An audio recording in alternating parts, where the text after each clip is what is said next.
इस वीडियो में आज हम बात करेंगे इंटर स्पेसिफिक इंटरेक्शंस के बारे में। Inter specific interaction.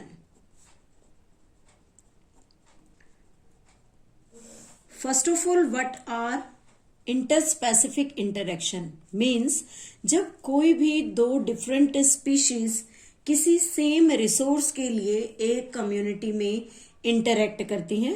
रिसोर्स में हम फूड या हैबिटेट को कंसीडर कर सकते हैं और उनके बीच में जो इंटरेक्शन स्टार्ट होता है that is named as inter specific interaction. So how we can explain these words? Due to increase in different species in community interaction for food and habitat also starts between them। उनके बीच में food और habitat को लेकर interaction start होते हैं, इसलिए हम इसे इंटर स्पेसिफिक इंटरेक्शन का नाम देते हैं। इंटरेक्शंस दो टाइप की होती हैं। First type is positive interaction.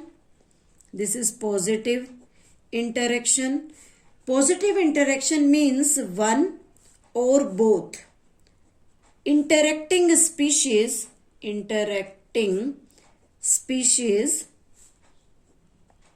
are benefited means एक या एक से ज्यादा जो भी इंटरेक्टिंग स्पीशीज हैं, अगर उन दोनों को बेनिफिट होता है तो इसे हम पॉजिटिव इंटरेक्शन का नाम देते हैं। सेकंड आता है negative interaction. Negative interaction means या तो एक स्पीशीज को नुकसान हो रहा है या फिर दोनों स्पीशीज को नुकसान है। So we can write one और बोथ इंटरेक्टिंग स्पीशीज हार्म्ड। दोनों को यहां पर नुकसान हो रहा है। इस टाइप के इंटरेक्शन को यहां पर नेगेटिव इंटरेक्शन कहा जाता है। पॉजिटिव इंटरेक्शंस में हम एग्जांपल्स करेंगे कि कौन कौन से इंटरेक्शंस को पॉजिटिव इंटरेक्शन कह सकते हैं। So first we are taking here positive interaction, and in this positive interaction there are three different types of interaction. We will discuss about them in detail. Mutualism. Second, we can say the commensalism, and third is proto-cooperation.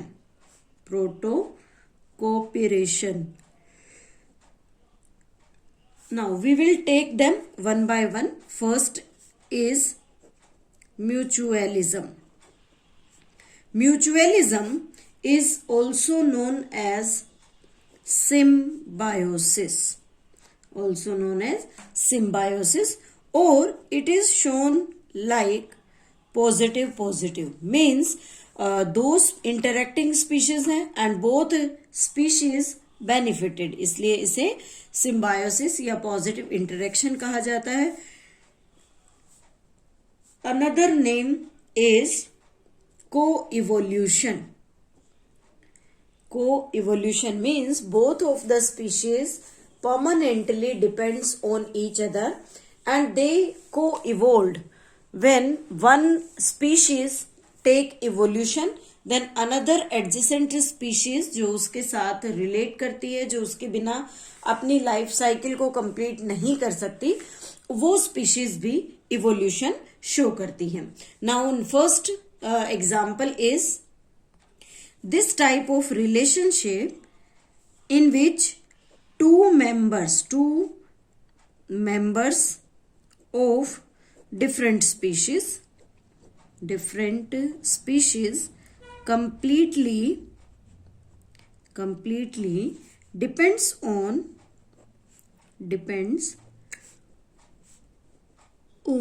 each other for growth, for the survival,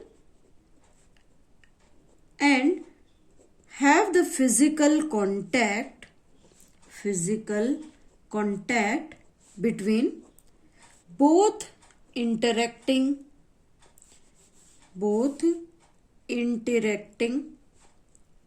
species. Means कि जो दोनों interacting species हैं उनके बीच में physical contact होगा. Second thing, वो अपने survival के लिए एक दूसरे पर डिपेंड करती हैं. And third, for their growth. And both the species get benefit, so it is known as the mutualism or the symbiosis. Now it is also known as obligatory relationship.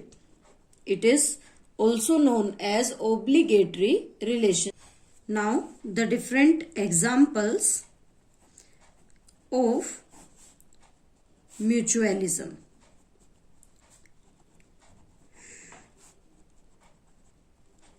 First example is mutualism between animal and animal.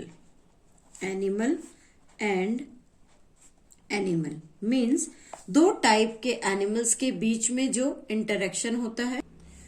Example of it is termites and flagellates. And the flagellate is Trichonympha. This is Trichonympha. Second example of mutualism is between plant and animal. Means कैसे एक plant animal के साथ symbiosis show करता है.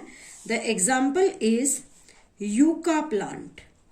This is the yucca plant flower and pronuba insect. This Pronuba is a type of moth, and this moth helps in pollination of this flower को pollination के लिए help करती हैं. And in return the plant provide pollens and nectar to moth. So in this condition both are benefited. Third example is between algae and fungi. Means algae और fungi के बीच में mutual relationship. The example is lichen. As we all know about the lichen that grows on the rocks, old tree trunk, और वहां पर cyanobacteria और fungus का एक कॉम्बिनेशन होता है जो दोनों एक दूसरे के साथ कोऑपरेट करते हैं वर्किंग में. जैसे फंजाई न्यूट्रिशन एब्जॉर्ब करने का काम करती है and the algae helps in performing the photosynthesis. So this is the example between the algae and fungi. Now the next example is fig tree and wasp insect. Means fig tree और wasp insect के बीच में जो example है यहाँ पर, उसे हम कैसे एक्सप्लेन कर सकते हैं. First of all there is the wasp. Wasp is the insect which use oviposition site in fig flower. Oviposition means egg laying. Egg laying means जो वास्प है उस वास्प में अगर हम बात करें तो फीमेल के बारे में, this female wasp use the fig flower as oviposition means for egg laying के लिए उसे यूज करती है.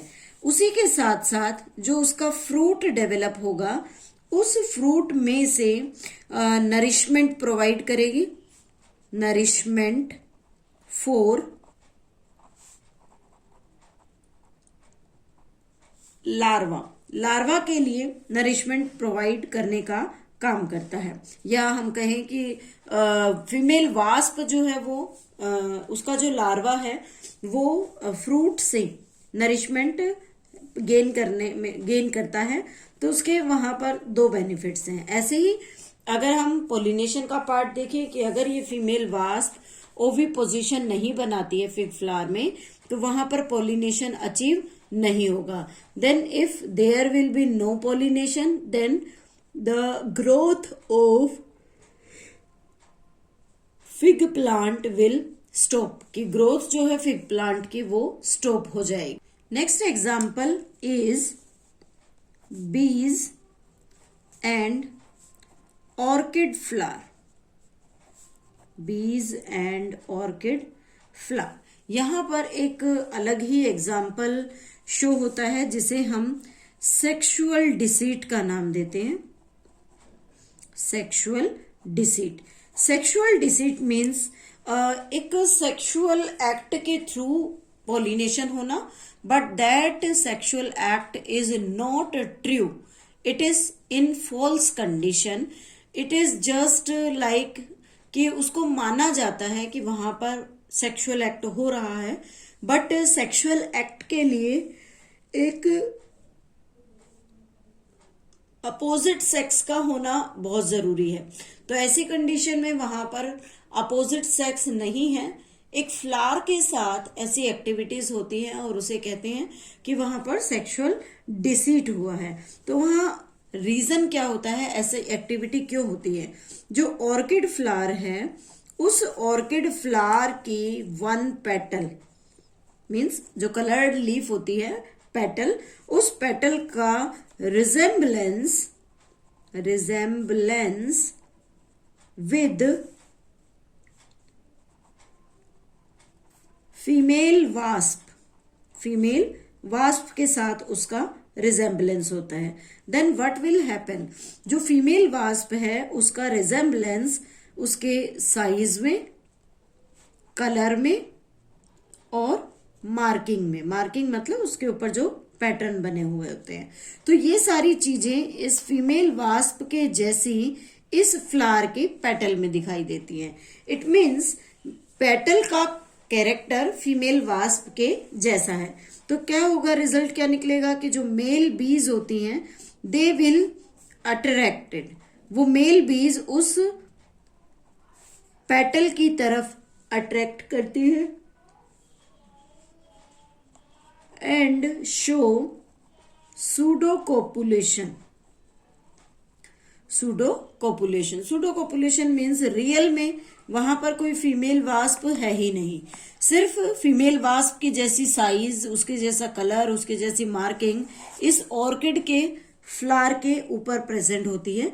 तो जो ऑर्किड का फ्लावर है उसके एक पेटल का स्ट्रक्चर फीमेल वास्प को मैच कर रहा है. Then what will happen, the male wasp come at that flower and rub their body with the orchid petal. वो अपने ऑर्किड पेटल के साथ अपनी बॉडी को रब करते हैं. रिजल्ट क्या होगा कि जब रबिंग होगी तो यहां पर ट्रांसफर ऑफ पोलन ग्रेन्स होगा. It is the transfer of pollen grains. और रिजल्ट क्या होगा कि पोलन ग्रेन्स का ट्रांसफर हो गया. सेकेंड थिंग, ये जो बी है इसका स्ट्रक्चर बिल्कुल वैसा ही रहेगा. इसके जो शेप और साइज है, मार्किंग है, वो बिल्कुल वैसी ही रहेंगी जैसे कि ऑर्किड पेटल के अंदर है। देन जैसे जैसे ऑर्किड के फीमेल बी है, वो फीमेल बी जब अपने कैरेक्टर्स को मान लीजिए इवोल्यूट कर लेती है according to the environment, then what will happen कि जैसे जैसे फीमेल वास्प में चेंज होगा वैसे वैसे जो ऑर्किड की पेटल है वो भी अपने को चेंज कर लेगी, ताकि 100% उसके अंदर इजीली पॉलिनेशन हो सके। So these are the various examples of inter specific interaction, that is mutualism.